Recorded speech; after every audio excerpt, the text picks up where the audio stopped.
Good morning guys from Carles, Iloilo, Philippines. I slept so well last night in our luxury tent here at Salina Resorts, but today we are doing what we came here for, and that is island hopping. We are heading to the Gigantes Islands, a really isolated group of islands, about a 1 hour boat journey.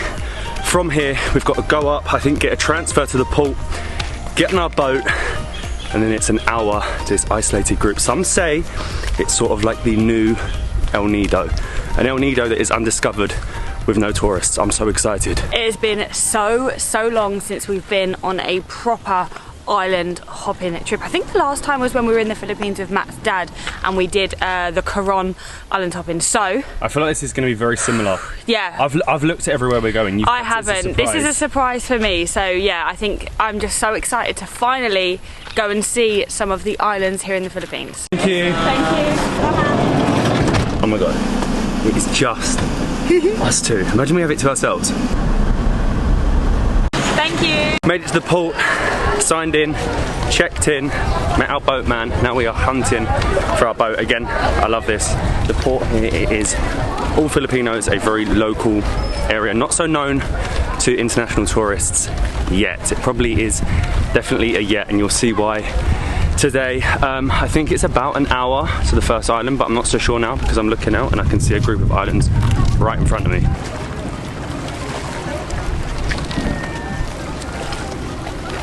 Let's go island hopping. Thank you. Okay. Thank you. Now this is comfy. We pretty much have a whole sofa square to ourselves. Sofa, big seats in a bunk car. I've never seen this before. Yeah. We're going to do 5 islands, I think 2 or 3 lunch and then 2 in the afternoon.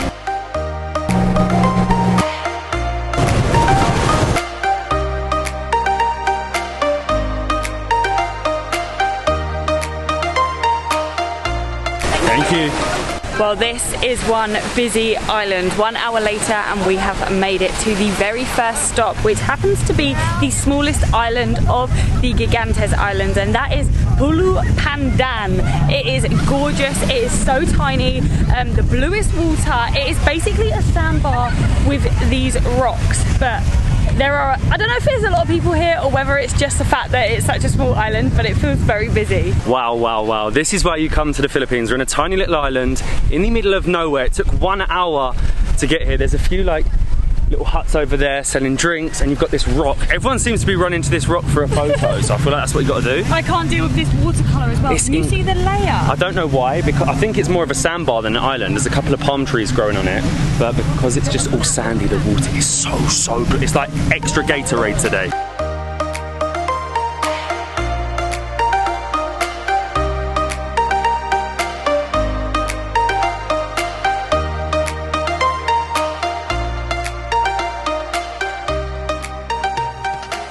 Crazy how this island was formed. It's basically a sandbar with one big rock growing out of it. And look, I'm now the highest person on this island. I'm claiming it. I'm now claiming this. Look at this. Honestly, I'm sort of lost for words. This is unbelievable. This is now Matt's island. Back on the boat for island number 2.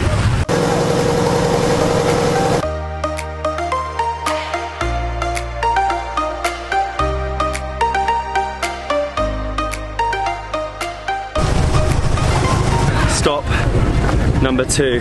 Thank you. Wow. Are we in El Nido? This is ridiculous. Crossing the shaky bridge onto the limestone cliff. I didn't expect limestone here, did you? I thought it was only like Palawan. You can see the lagoon. Oh my god, I'm getting in the lagoon now. We found out what it was called, Tanque Lagoon. The water is so clear. I really want to get in there. This literally is, look, limestone cliffs. You would think you're in El Nido. Yeah, it's so Without beautiful. the crowds. It was like 3 years ago when we went to El Nido for the first time, and our reaction was pretty much the same, wasn't it? You know, like, oh my gosh. Oh my god, please get in.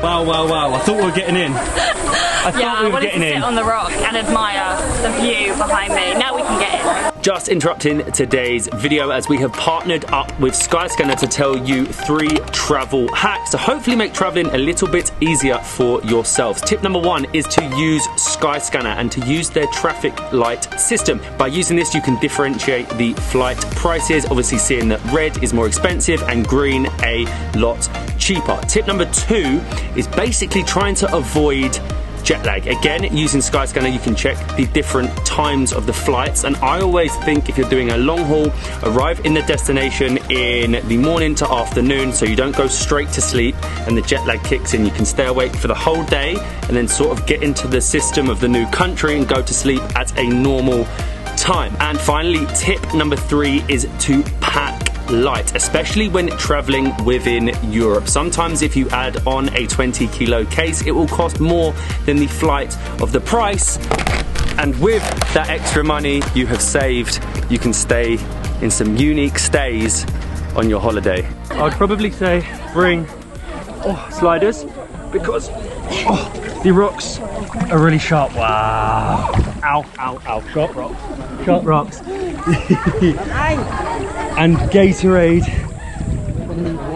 Wow. Can you stand up? Yeah, come. Are you sure? Yeah, I can stand up. Wait, hang on. Place. This is definitely, Tiptoes. definitely a hidden gem for foreigners. We're obviously surrounded by Filipinos that know about this. Should we call it the mini El Nido? It is. It's a mini El Nido. And El Nido before it got famous. I've made it to the middle of the lagoon. I mean, come on, just look at this. And there's this tiny little rock that you can stand on. I wouldn't jump in there, it's really shallow and extremely sharp. What a spot to chill. Amazing. Just sit on your rock. Look at how quiet this is compared to a El Nido An El or Nido. Coron trip. Yeah, I think it's most like the secret lagoon. Yeah, definitely. In El Nido. So well. We will be heading there in a couple of weeks, but we want to bask in the glory that there's like 3 people behind us. There's a lot of people in front of us, but we can say, look, we're the only ones we're the only ones here. 3. I've made it to the other end where no one has bothered coming to. Look at that. Incredible. Got this whole end to myself. If you have the time, do it. You can fly into Roxas, you can fly into Iloilo, get a minivan down to Carles and come to El Nido. Look at this, without the tourists.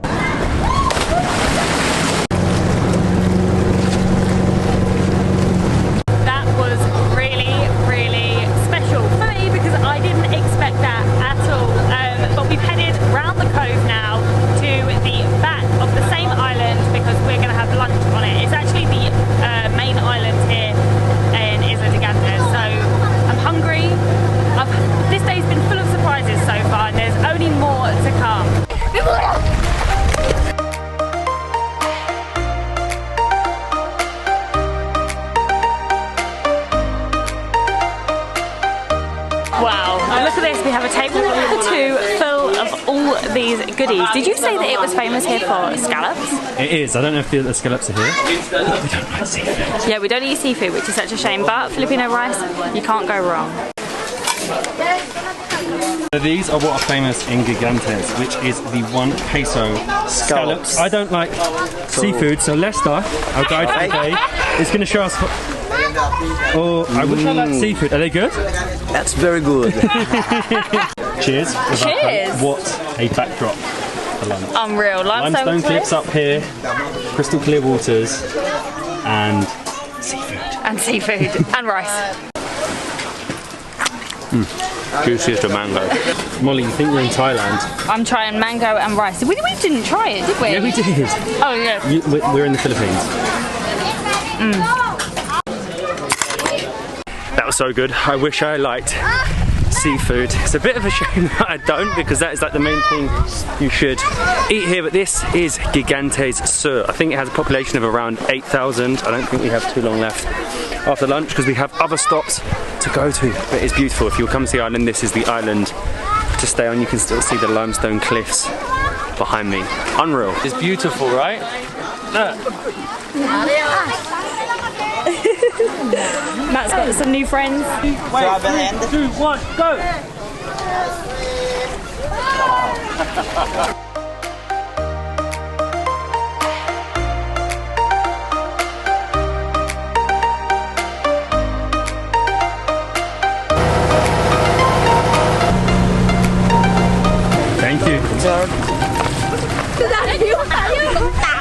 Morning, friends.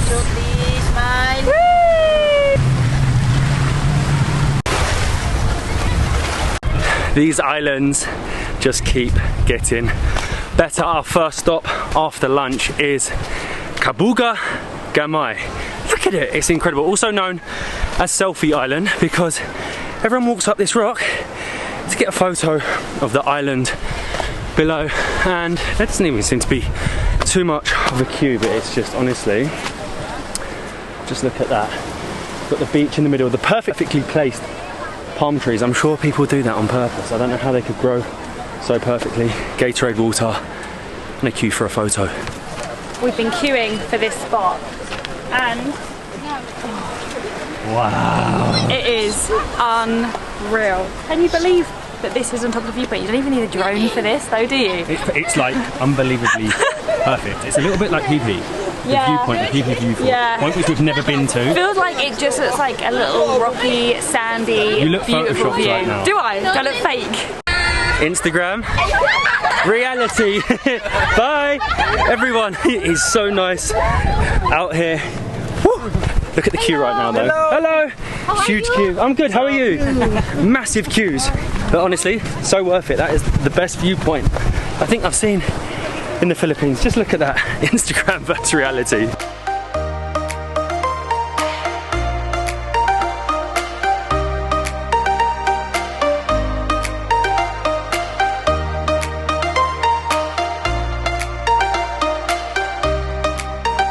From the viewpoint, we're down onto the beachfront, which has these beautiful rocks and limestoney, limestone rocks. It's limestone cliffs, small limestone cliffs. It looks like the Seychelles. Yeah, it really does. This is unreal, and this is exactly why we wanted to come and check out some new places in the Philippines, because we had seen so many amazing places, but I think these are like hidden gems, and we're right? in like the less touristy spot of the touristy island. Everyone's queuing.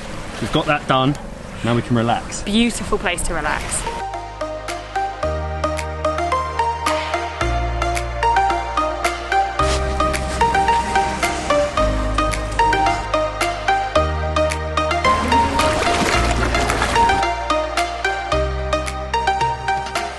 We literally have a minute to cool off. That is so good. Oh my god, it is so fresh. I literally have to get out. That is it, because we're off to the next island. We're fitting in like 4 or 5 in one day. You don't get so long at each island, but just look at that. Seychelles. That really is the Seychelles.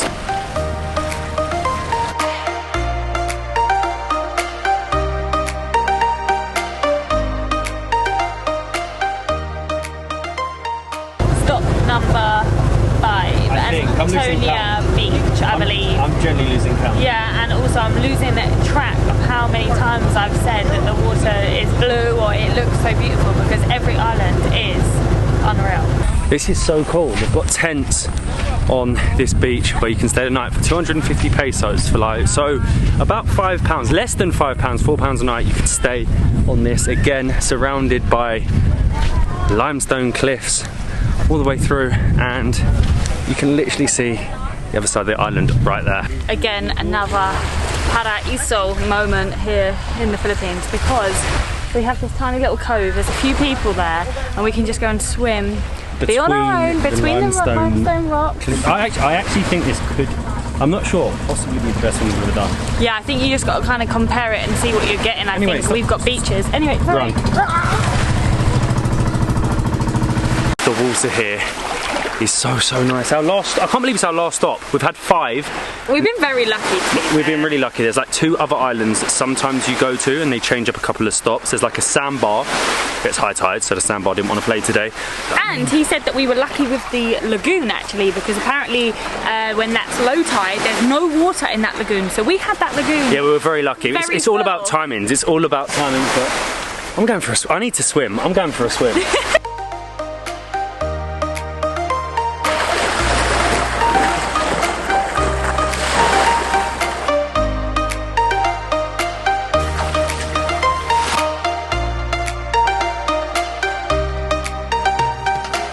We've actually just had a massive surprise. So one of the places that we weren't going to visit was the sandbar because of the tide, and our guide has just come and told us that we might be able to catch it for 15 minutes. So you guessed it, we're all running back to catch the sandbar.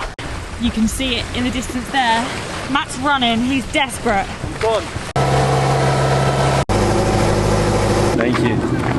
It's been a long time since I've been on a sandbar, and it feels good to be carrying my stuff so high up. Yeah, look at this. We had to get dropped quite far out. And everyone's obviously got the same idea, you know, now the sandbar's finally come out, we better rush here. But it looks crazy.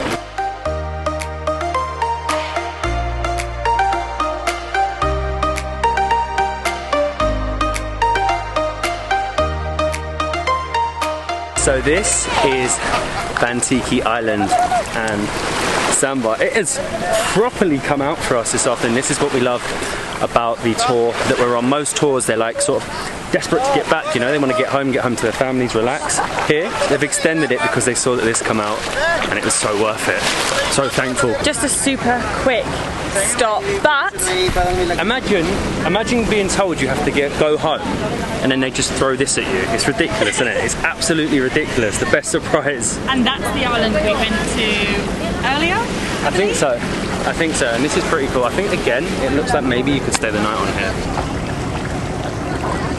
Thank you. Cheers. This is so needed after a day island hopping.